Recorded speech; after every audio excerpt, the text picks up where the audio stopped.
parti CRICA le pilier environnement comme cinquième pilier qui est très important. Pour preuve, dans nos bureaux, nous avons mis un panneau solaire pour suppléer la coupole électrique. Ces sommets, c'est cas dans le cadre de l'exécution de la vision du chef de l'État dans la politique climat. C'est lui le premier diplomate et c'est lui le premier président congolais à pouvoir faire le lobby sur le climat qui a pris conscience du rôle que la RDC joue au niveau international. Alors pour la population congolaise et surtout notre population qui vivent dans des milieux ruraux, c'est pour leur dire que nous faisons un lobby pour les aider à protéger la planète, mais aussi à s'occuper d'eux. Parce que nous ne pouvons pas protéger la planète tout en affamant notre propre population. Donc il faudrait que les pays qui sont les pays pollueurs puissent respecter leur engagement dans le fonds d'adaptation et de réparation. Nous y tenons beaucoup. Vous savez que l'Afrique pollue moins et subit des effets néfastes du changement climatique. Il est temps d'arrêter de parler, mais plutôt d'agir, parce que si la planète brûle, nous allons brûler avec.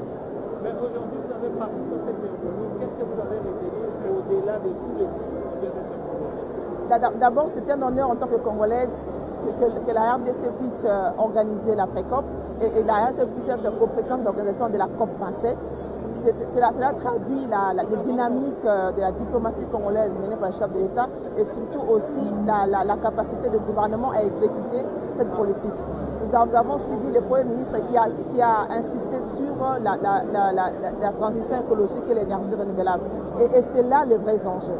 Nous devons avoir une énergie verte qui va pallier à toutes ces énergies qui sont en train d'être exploitées maintenant, qui sont en train de polluer la planète. Et nous, au Congo, encore une fois, avec le barrage d'Inga, nous avons la possibilité d'avoir l'énergie verte avec le projet de l'hydrogène.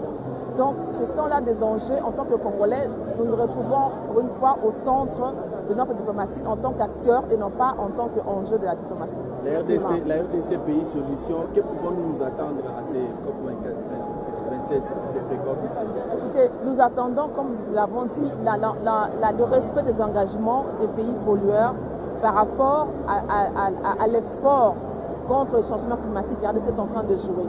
Et surtout le fonds de compensation des ménages qui protège la forêt. On ne peut pas dire aux ménages au niveau de province de ne pas couper de bois pendant qu'ils meurent de faim. Il doit y avoir des fonds pour pallier, pour remplacer en fait le fonds du commerce qui était jadis lié à la production du charbon et au bois qu'on est en train de détruire avant. De nos forêts, mais en retour, qu'est-ce que l'humanité nous donne? Il faut que finalement on puisse avoir un plan clair, qu'on puisse avoir des engagements, qu'on puisse avoir, si même pas des engagements, mais qu'on puisse avoir au moins une idée de ce que le monde entier peut finalement contribuer, peut donner à la République démocratique du Congo en termes d'amélioration des conditions de vie pour les communautés qui se sacrifient, qui préservent la biodiversité dans notre pays et qui protègent les forêts. Et donc également il y a cette question où l'Amazonie a été détruite, on déplore ça, mais pour la RDC, qu'est-ce qu'il faut faire? C'est le moment de réfléchir sur des stratégies réelles, surtout sur des actions qu'il faut mener en termes de protection, en termes de dividendes par rapport aux communautés, par rapport à la protection de la forêt. Merci beaucoup. Merci.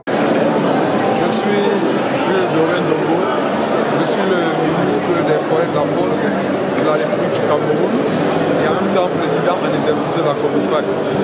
Merci Président, vous venez de prendre part à la cérémonie d'ouverture de pré-COP 27. Et quelle est votre réaction après avoir suivi tous les mots dans la salle?